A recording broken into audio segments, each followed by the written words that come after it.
Let's go over what kids got wrong on the last quiz. Biggest problem was anything having to do with elevators. Let's go way back to when we were talking about friction on blocks being dragged across the plane. If I pull with 5 newtons, what's this thing going to do? Well, that depends on the friction. If I had 2 newtons of friction, this thing's going to speed up in that direction. Now that I got it moving, if I back off and just pull with 2 newtons, what's going to happen? It's going to have a constant velocity. Now, if I back off, only pull with 1 newton, but the friction stays at 2 newtons, remember the velocity is still going that way from the previous part, but we're slowing down. Now that we know F equals ma, we can actually calculate what's going on. Forces forward minus forces backwards equals 10 kilograms times A. And yeah, we're speeding up. We're accelerating at 3 meters per second squared. Forces forward minus forces backwards, well, that's going to have to be a 0. That's what constant velocity means. We're not speeding up. And if I keep my notion that forward is positive, then it's 1 newton minus 2 newtons, 10 kilograms times A. And my acceleration is negative 1 meter per second squared. Yeah, we're slowing down. Every second I lose 1 meter per second. Elevator problems are the same thing. I'm just rotating the diagram and doing it vertically. So let's say I get into an elevator and I'm holding 10 kilograms by a scale. What would that scale read if it weighs 98 newtons? Well, if I get in the elevator and I'm standing still, it's going to read 98 newtons. Now, when we say F equals ma, we have to decide which way is positive. We're probably better off if we all do them the same way. Up is positive, down is negative. So we take the force of the spring scale minus the weight, and yeah, we end up with an acceleration of 0. We're not going anywhere. I press the button for the 10th floor. The elevator starts going up. My scale now reads 118 newtons. Still only weighs 98 newtons. The initial velocity was 0. What's happening? Forward forces minus backward forces. 10 kilograms times A. We're speeding up, going up. Now, once the elevator reaches its speed, let's say of 5 meters per second, it stays at 5 meters per second. What's the spring scale going to read? Don't get confused between velocity and acceleration. That's 5 meters per second. So that means we're staying at 5 meters per second because there's no other information here telling us that we're speeding up or slowing down. I'm going to have to put in an acceleration of 0. So what does that tell me this is? It's got to be 98. Now I'm approaching the floor I'm supposed to stop at, but I'm doing 5 meters per second. Well, we assume then we're coming to a stop. Let's say it takes 2 seconds to come to a stop. We're going to need to know the acceleration to find out how hard the spring scale is pulling. We calculate the acceleration from the final and the initial velocity, and we get an acceleration of negative 2.5 meters per second squared. F equals ma. Forward minus backwards equals 10 kilograms times negative 2.5 meters per second squared. Fs is 73 newtons. And that agrees with the idea that we're slowing down. 73 is less than 98. So we have an acceleration going down, but our initial velocity is up. So yes, we're slowing down. And then we had those questions, how many G's does the person experience on the elevator? It's the apparent weight over the actual weight. Whatever the spring scale reads is apparently what it weighs. And we get 0.745. In other words, we're going to weigh about 3/4 of what we normally would weigh.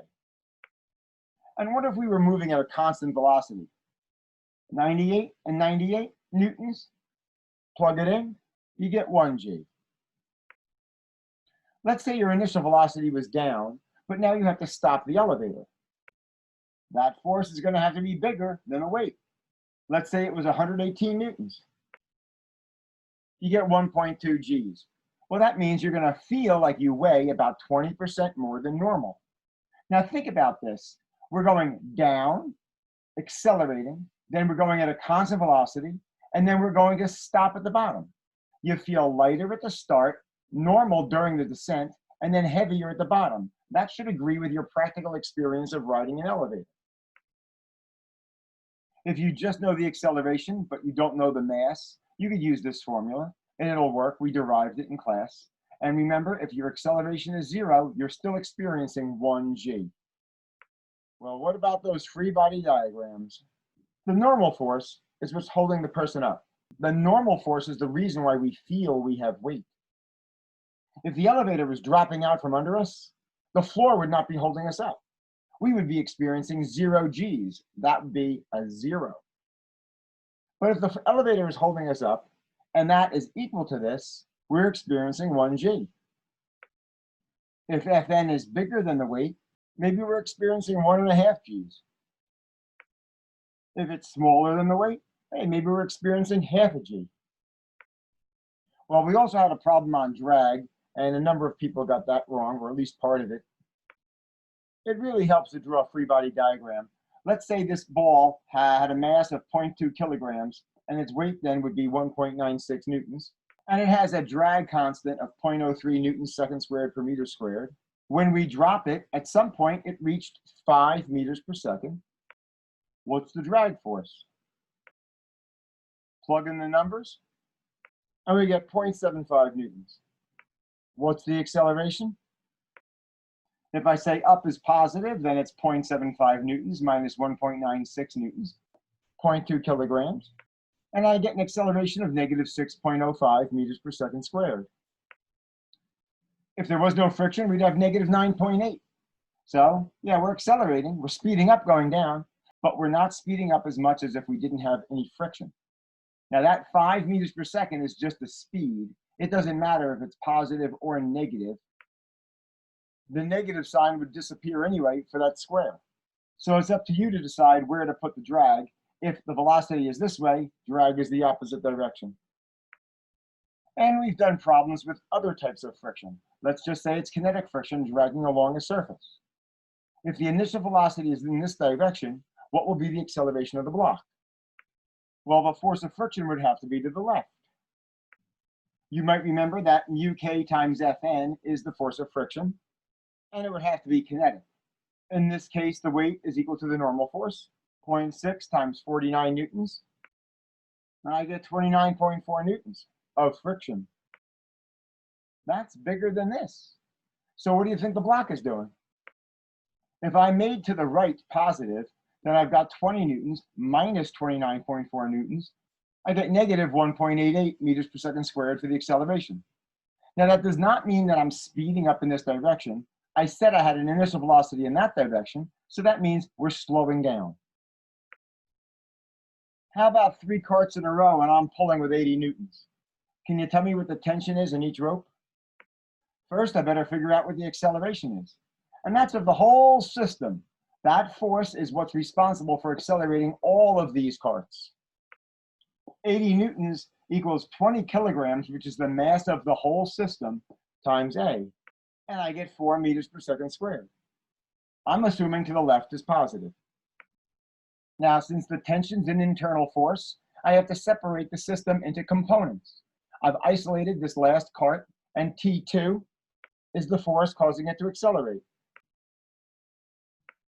T2 has to be 40 newtons. Now I want to get T1.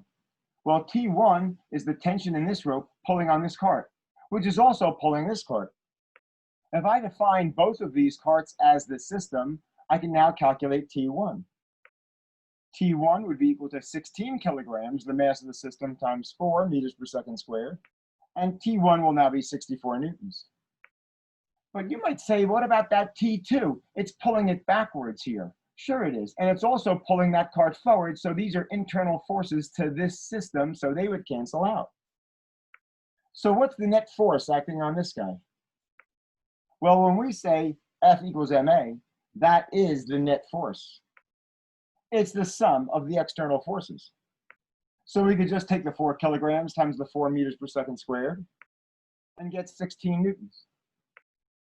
On the other hand, you can say that T1 is pulling backwards on that cart with 64 newtons, the same as what we just solved for.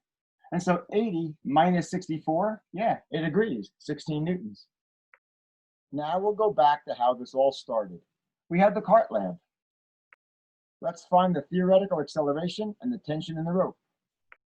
The weight of this object, 0.98 newtons. which is responsible for accelerating both of these masses. And we have 0.98 newtons equals 0.6 kilograms times A. Theoretical acceleration of 1.63 repeating meters per second squared. Remember, the tension is an internal force for this whole system, so we isolate the cart. The tension is what pulls the cart forward. And it's just the tension equals the mass of that cart times 1.63 meters per second squared. And we have 0.816 newtons pulling this cart forward, which means the tension in the rope over here should also be 0.816 newtons, which we have proven before. And that is smaller than this, which agrees with the idea that we're accelerating in this direction. Now remember, this is a theoretical acceleration, and we're going to do a lab. And the cart will go 1.1 meters in 1.4 seconds. Now we have to find the experimental acceleration. Distance equals 1/2 AT squared. And we now have 1.12 meters per second squared, which is smaller than the theoretical. How come? We're going to have some friction. We'll find the force of friction. We'll say the forces forward minus the forces backwards equals the mass of the system times which A? The experimental. That's the one with the friction in it. We get 0.308 newtons of friction, which makes sense because it's smaller than this. The system is still accelerating this way, just not as great as it was without friction. Now I need to point out that there was a question about lab technique, and that this cart going forward 1.1 meters would cause this weight to fall 1.1 meters. But if you look at the scale diagram for the drawing, you'd see that this was only about 1/2 meter. And this is one of the lab problems. You don't want the weight to hit the floor while you're continuing to measure the time, because the cart won't be accelerating after the weight hit the floor. I know a lot of people got that wrong. This is why I added 10 points. Okay, you probably know the drill. You want to find the acceleration? Let's take the forces forward minus the forces backwards. Let's say that number turned out to be bigger than that number. Then you'd say forwards minus backwards, mass of the system times A. What if the numbers turned out to be the other way around, but you still did the math this way? Well, then you just get a negative acceleration. You need to calculate the tension? Yeah, it's an internal force, so break it up. Do either one of these objects. If that's the force forward and that's the force backwards, then you can set it up and use that same acceleration. It's the same deal with the Atwood's machine. Choose one way is forward, one way is backwards. Forwards minus backwards, mass of the system, acceleration. You need the tension, isolate one of the objects. Don't get confused with which way is forward. We're saying that this is the forward direction, and it's F1 minus T equals M1A. And you can check that. If this thing is really accelerating in this direction, that number better be bigger than this number. And then we have some graphs. Now imagine the mass of the system is being held constant. We're going to increase the force by taking the little weights and putting them out here and putting this one back and swapping them out. So the mass stays constant. As the F increases, what happens to the acceleration? Well, the more stuff I put out here, the quicker it should accelerate. We did this in lab and got a straight line.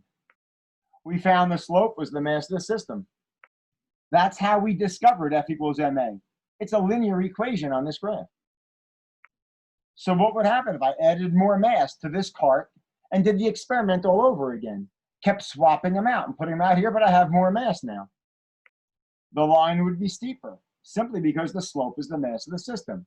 On the other hand, you could say, if I use the same force, but I've added more mass, then I've got the same force.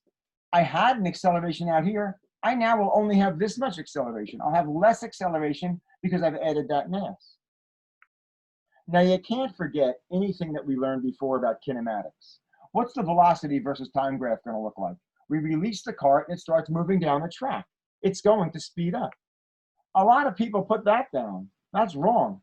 That's the distance versus time. Velocity versus time is a straight line. The slope is the acceleration, and that's constant because that force doesn't change. Neither does the mass. So the acceleration has to be constant the whole run down. I'll finish with lateral G's. Let's say this guy's got a mass of 60 kilograms and the car is accelerating forward at 4 meters per second squared. The seat will be pushing him forward. F equals ma. The normal force acting on this guy from the chair is going to be 240 newtons. How does that compare to his body weight? That's what we mean by the number of G's. Because it's lateral, I care about that normal force, not the force of the floor holding him up or the chair holding him up. I'm talking lateral. But we still have to compare it to what he weighs. So we take the 240, divide by his normal body weight of 588, and we say he's experiencing 0.408 G's laterally. So he actually feels like 40% of his body weight sideways. Well, what about this shortcut formula, A over G plus 1? If you do 4 over 9.8, you get the 0.408, but we don't add the 1. That's because we're doing it laterally, not vertically. Why don't we test it at an extreme? What if the car was parked and just sitting there? We'd have no acceleration. There would be no lateral normal force. He would experience 0 lateral G's. And if we plug in 0 for the acceleration, we should get 0 G's. Yeah, that means we can't add the 1. We would only add the 1 if we were talking vertical G's here, because if we don't accelerate vertically and we're just sitting there, we're still experiencing 1 G. Review all of this stuff and get ready for more problems.